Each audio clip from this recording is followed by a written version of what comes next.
John Burroughs, 1837 to 1921, was an American naturalist and essayist known for his keen observations of nature and wildlife. Born on April 3, 1837, in Roxbury, New York, Burroughs developed a deep love for the outdoors from an early age. He had a modest upbringing and initially worked as a teacher.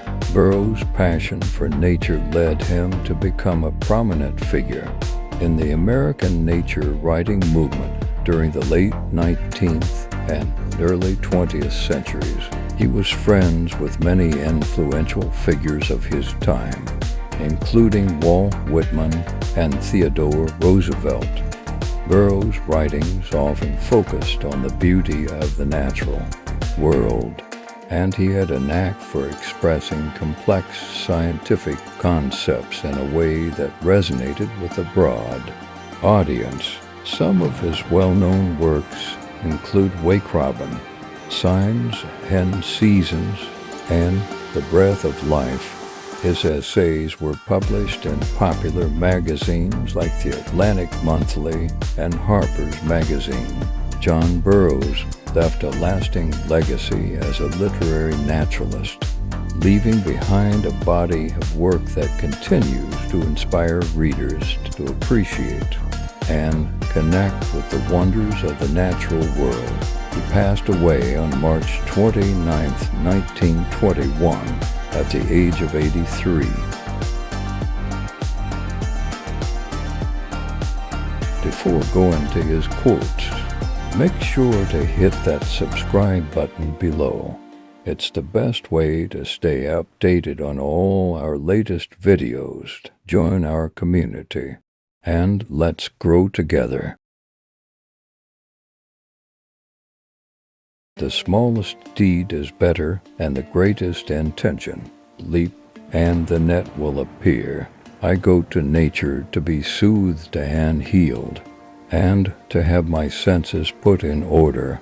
The lure of the distant and the difficult is deceptive. The great opportunity is where you are, to learn something new. Take the path that you took yesterday. The secret of happiness is something to do. Nature teaches more than she preaches. There are no sermons in stones. It is easier to get a spark out of a stone than a moral. The best place to find God is in a garden.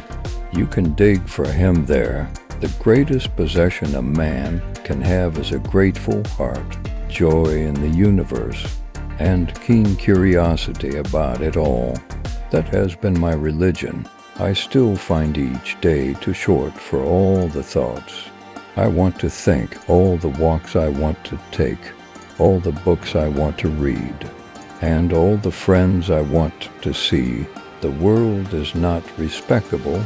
It is mortal, tormented, confused, deluded forever, but it is shot through with beauty, with love, with glints of courage and laughter. And in these, the spirit blooms timidly and struggles to the light amid the thorns. The spirit of the age is filled with a disdain for thinking. Do not despise your own place and hour. Every place is under the stars. Every place is the center of the world.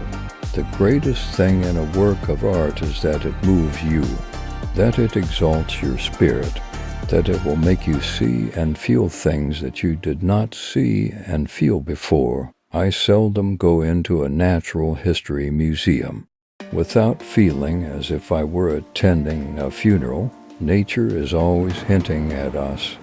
It hints over and over again, and suddenly we take the hint, the lesson which life repeats and constantly enforces is look underfoot.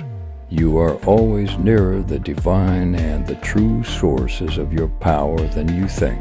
For anything worth having, one must pay the price, and the price is always work, patience, love, self-sacrifice.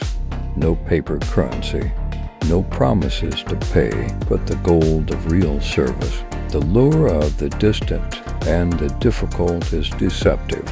The great opportunity is where you are. The greatest sight to see is the way our ancestors lived. The kingdom of heaven is not a place, but a state of mind.